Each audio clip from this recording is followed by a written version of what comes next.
주님께서 여러분과 함께 루카가 전한 거룩한 복음입니다. 그때 예수님께서는 고을과 마을을 두루 다니시며 하나님의 나라를 선포하시고 그 복음을 전하셨다. 12 제자도 그분과 함께 다녔다. 악령과 병에 시달리다 낫게 된 몇몇 여자도 그들과 함께 있었는데 7 마귀가 떨어져 나간 막달레나라고 하는 마리아, 헤로데의 집사 쿠자스의 아내 요한나, 수산나였다. 그리고 다른 여자들도 많이 있었다. 그들은 자기들의 재산으로 예수님의 일행에게 시중을 들었다. 주님의 말씀입니다. 그리스도님 찬미합니다. 찬미 예수님, 오늘 예수님께서 고을을 두루 다니시며 하나님 말씀을 전하시는데 12 제자는 당연히 그분과 함께 다니셨지만 악령과 병에 시달리다 낫게 된 몇몇 여자들도 있었다라는 말씀을 주십니다. 또 7 마귀가 떨어져 나간 막달레나라고 하는 마리아, 헤로데의 집사 쿠자스의 아내 요한나, 수산나, 그 외에 많은 여자들이 있었다. 이들은 자신들의 재산을 팔아 예수님의 일행에게 시중을 들었다. 오늘 이 루카복음 8장의 말씀은 어제 복음이었던 루카복음 7장의 말씀과 연결되어 있습니다. 어제 복음을 다시 한번 살펴보면요. 예수님께서 바리사의 집에 들어가서 식탁에 앉으셨는데 그 고을에 죄인인 여자 하나가 예수님께 다가와서 향유가 든 옥합을 들고 예수님의 발을 적시고 머리카락으로 그 발을 닦아주고 입을 맞추는 장면이 묘사되어 있습니다. 이 바리사이가 예수님한테 저 사람이 어떤 여자인지를 알면 예수님이 이것을 즐겨 하시겠는가, 또 좋게 보시겠는가. 그랬더니 예수님께서 시몬아 너에게 할 말이 있다 하고 바리사이에게 말씀을 안 하시고 제자에게 말씀하시면서 돌려서 들으라고 말씀을 하시는 거죠. 어떤 채권자가 있고 그 채권자에게 빚을 진 채무자가 둘이 있었는데 한 사람은 500데나리온 빚지고 또 한 사람은 50데나리온을 빚졌다. 둘 다 갚을 길 없었는데 모두 빚을 탕감받았다. 그러면 그 가운데 누가 더 채권자를 사랑하겠느냐 했을 때 시몬이 더 많이 탕감받은 사람입니다 하고 말했습니다. 그러자 예수님께서 옳게 판단하였다. 그러므로 내가 너에게 말한다. 이 여자는 그 많은 죄를 용서받았기에 더 큰 사랑을 드러낸 것이다. 그러나 적게 용서받은 사람은 적게 사랑한다. 즉 사랑이 많다는 것은 그리고 오늘 복음에서 자신의 재산으로 예수님의 일행에게 시중을 든 그런 많은 여인들 사실은 사회적 약자이며 또한 죄인이라고 볼 수 있습니다. 근데 저는 이 얘기를 하기가 굉장히 망설여집니다. 당시의 죄인이라고 한다면 정말 우리가 이야기하는 오늘날의 죄인과 같은 의미일까? 어떻게 보면 죄를 짓지 않고서는 살아갈 수 없는 그런 열악한 환경에서 살기 위해 죄를 지을 수밖에 없는 많은 사람들도 있었을 것입니다. 그리고 움직이면 죄가 되는 상황도 있지 않았을까요? 우리는 의지를 가지고 죄를 짓기보다는 어떤 조건에서 우리의 인간적 나약성으로 인해서 죄를 짓는 경우들이 많이 있습니다. 따라서 이 죄를 짓는 그 우리들의 이러한 마음을 그리고 우리의 이 연약함을 예수님은 아시고 죄인은 미워하지 않으면서 그 죄를 용서해 주시죠. 그래서 사람들은 자신들이 지은 잘못들로 세상에서는 판단받고 정죄받고 그리고 늘 처벌받는 그런 사회에서 죄를 용서받는다는 체험 그리고 이런 인간적인 병과 함께 마음의 병까지 치유받는다는 체험은 우리의 모든 삶을 변화시키고 특별히 하느님께로 향하는 마음을 가지게 만들며 하느님을 섬기며 살아갈 수 있도록 우리에게 동기를 제공합니다. 오늘 이 복음에서 나오는 여인들은 사실 죄인들이라고 보기보다는 예수님의 사랑과 은총을 체험한 사람들이라고 볼 수 있겠죠. 이 은총을 많이 체험한 사람일수록 자신의 모든 재산이 무슨 의미가 있겠습니까?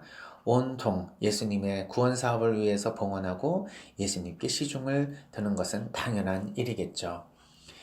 우리가 돈을 추구하고 명예를 추구하는 것이 일상의 우리의 삶이지만 결국 정말 중요한 것을 잃어버린 체험을 한다든지 아니면 자신이 정말 사랑받고 치유받는 체험을 한다든지 어떤 방식이든지 우리가 뭔가 시련을 통해서 하나님의 은총을 체험하거나 아니면은 기쁨과 그리고 은총을 통해서 하나님의 현존을 체험하게 되면 우리에게 있어서는 더 이상 세상 삶의 가치에 연연하지 않고 하나님께서 주신 말씀대로 생활하려고 하는 마음을 가질 수 있을 것입니다.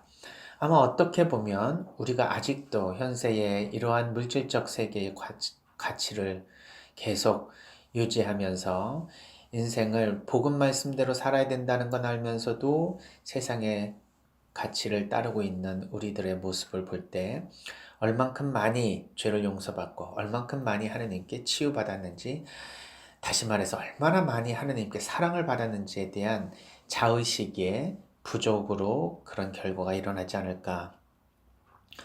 어떻게 보면 우리 모두는 하나님의 무한한 사랑을 받는 사람들입니다. 그러나 그 사랑을 내가 받았는지 아니면 그 사랑을 내가 받지 못했다고 생각하는지 이런 우리의 인식 차이가 사실은 예수님을 향한 우리의 마음의 그 온도를 결정하는 것이 아닐까 이런 생각이 들었습니다. 죄를 많이 지은 사람이 죄를 용서받았을 때 큰 죄를 용서받았다는 것에 대한 깊은 감사가 생길 수는 있습니다. 그러나 조그마한 죄를 짓는 우리 모든 분들은 큰 죄라기보다는 소죄를 많이 더 짓게 되잖아요. 그래서 이러한 그 조그마한 잘못을 많이 지었지만 그것을 용서받은 것은 또 그만큼 잘 느껴지지 않는 것이 우리들이 아닐까. 그러나 이러한 작은 죄는 모여서 결국 큰 죄가 되는데 그 이유는 그 작은 죄가 쌓여서 무게가 많이 나가는 것이라기보다는 이러한 작은 죄로 인해서 우리의 이 죄로 향하는 경향성의 무의식적인 그러한 그 영향이 들어오기 때문에 그렇다. 나중에는 그 죄를 짓는다는 의식조차 하기 어려운 만성화된 죄적 처지성에 놓이기 때문에 그렇습니다. 왜 그러냐? 우리의 뇌는 익숙하게 들어온 정보에 대해서는 그것이 좋고 나쁘고와 상관없이 당연한 것으로 적응하기 때문에 그렇죠.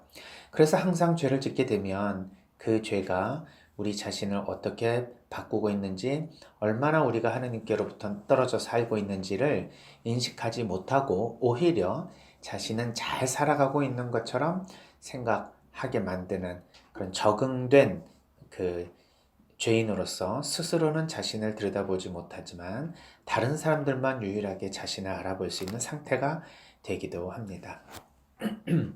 그래서 오늘 그 예수님께서 말씀해 주신 복음 내용과 어제의 복음 내용을 종합해 보면 사실 우리는 그 모든 사람들과 함께 하나님의 구원의 초대를 받았고 하나님의 무한한 은총을 받은 사람들입니다. 그럼에도 불구하고 우리가 온전히 오늘 제사를 바치는 그런 여인들과 같이 내 모든 삶을 하나님께 봉헌한다 라고는 말할 수 없지만 그리고 일상을 살아가는 데 있어서의 복음의 말씀대로 살아가려고 하는 그런 많은 사람들의 이 생각에는 하나님께 대한 감사가 존재되어 있다. 그러나 어떻든 신앙 안에서 우리가 하나님께 대한 그런 열망이 식어 있고 그리고 뭔가 복음 말씀이 하루를 살아가는 데 영혼의 양식이 되지 못하는 그러한 마음이 든다. 이럴 때는 내가 받은 것이 얼마나 그 대단한 것인지 그리고 얼마나 우리가 하나님의 사랑과 은총을 받고 있는지에 대한 인식이 그렇게 살지 않는 사람들보다는 못하기 때문에 그렇다라고 생각해 볼 수 있습니다. 즉 사랑이 부족한 것이 아니라 사랑을 받았다라고 하는 것을 잘 느끼지 못하기 때문에 일어나는 현상이다. 하나님의 은총의 부재가 아니라 하나님의 은총을 인식할 수 있는 우리 마음의 인지 능력의 부족에서 기인하는 것입니다. 가만히 생각해 보면 우리 자신이 얼마나 하나님께 은총과 사랑을 받고 있는지를 잘 알 수 있습니다. 그러나 그냥 일상에 바쁘게 살다 보면 그런 인식을 갖기가 어렵고 우리는 늘 불평, 불만, 그리고 우리에게 고통스러운 사건들만 기억되게 되죠. 이것은 우리의 뇌가 우리 생존에 좋은 것, 그리고 만족스러운 것은 금방 잊어버리고 위험한 것, 그리고 괴롭고 슬픈 그런 고통스러운 것은 오래 기억하거나 먼저 기억하려고 하는 습성 때문에 그렇습니다. 그래서 은혜를 받은 것은 금방 잊어버려도 원한을 사는 것은 잘 잊어먹지 못하는 것도 바로 이런 이유 때문에 그렇죠. 따라서 하나님의 은총을 우리가 더 많이 받기 위해서는 어떻게 해야 할까를 질문하는 것이 아니라 우리가 받은 하나님의 은총을 얼마나 잘 느낄 수 있을까를 질문해야 된다.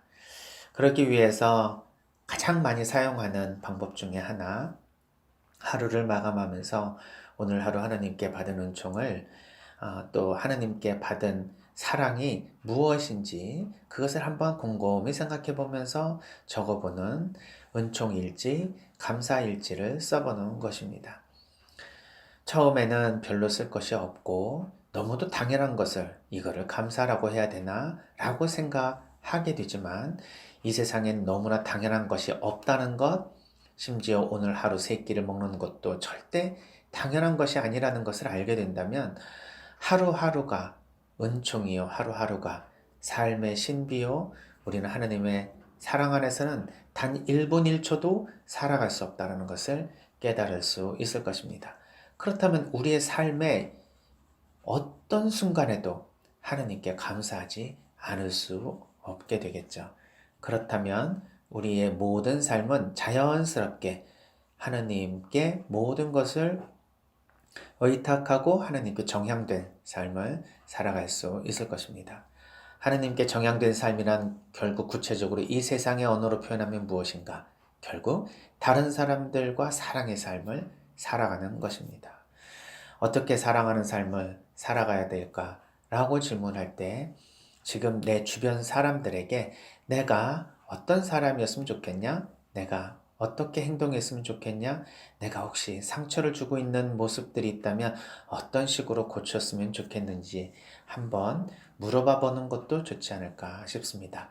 왜냐하면 너무 오랜 동안 우리 자신의 심리적인 특성을 스스로 문제의식을 갖지 않고 익숙하게 살다 보면 그것이 얼마나 다른 사람에게 큰 고통과 상처를 주는 행동과 말인지를 모른 채 우리가 살아가기 때문이며 또 그렇기 때문에 우리를 얼마나 많은 사람들이 기다려주고 또 버텨주고 또 내가 변화하기를 희망하면서 오늘도 그 사랑을 주는 것을 멈추지 않았는지 그것에 대해서 깊이 깨달을 수 있을 것입니다. 그것은 내가 그만큼 다른 사람들로부터 지금 여기에서 얼마나 많은 사랑을 받고 있는지에 대한 자의식을 느낄 수 있는 좋은 방법이기도 하죠. 오늘 복음 말씀을 결론적으로 묵상해 보면 우리가 하나님의 은총을 충분히 받았지만 그러나 그것에 대해서 우리가 온전히 인식하지 못하면 하나님께 온전히 자신을 바치기가 어렵다. 그러나 자신이 많은 은총을 받았다고 생각하는 사람일수록 자신의 모든 것을 바쳐 하나님을 따른다. 우리는 이 말씀을 묵상하면서 내가 얼만큼 또 하나님께 정향되어 하나님의 복음 말씀대로 살아가려고 하는지를 한번 생각해 보고 많이 부족하다면 그만큼 내 안에 하나님의 은총과 사랑을 느낄 수 없었기 때문이라고 생각하고 내가 그런 은총과 사랑을 좀 더 잘 느낄 수 있도록 우리의 영적인 안테나를 세울 수 있는 그런 오늘이 되었으면 좋겠습니다.